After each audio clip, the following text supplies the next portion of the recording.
Live at 5. In about 2 weeks, Tuscaloosa city leaders will unveil statues honoring 4 students killed in the Marshall University plane crash more than 50 years ago. The Marshall 4 football players from Tuscaloosa who were members of the Marshall football team who were all killed in that crash. The entire team was. Your reporter Brian Henry live at 5 with when you will be able to visit these statues, Brian.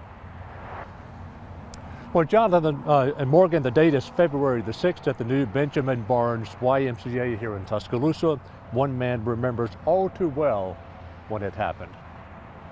I remember so well 1970 when I heard the news.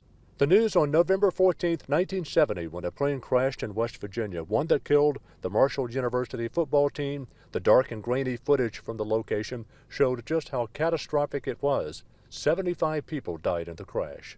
And then, not immediately, but later there were members of the Druid High School team on there. It was just very sad.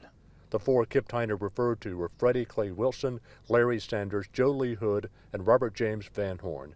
In about 2 weeks, Tuscaloosa will remember the 4 in the form of 4 bronze statues, 7 feet tall, taking their places forever at the new Benjamin Barnes YMCA in West End on February 6th.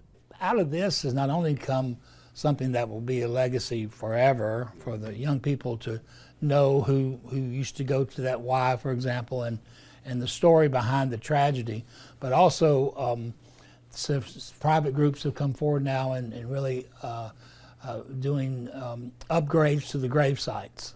And of course that's being done through, I think, the Druid High School Foundation. The total cost of the 4 statues came to be around $330,000, according to Tyner. Money well spent, he says, to remember those whose dreams were tragically cut short on a West Virginia hillside more than 50 years ago. And city leaders say that start time for that February 6th ceremony will be at 9 a.m. that morning. Your reporter in Tuscaloosa, Brian Henry, WBRC 6 News, on your side.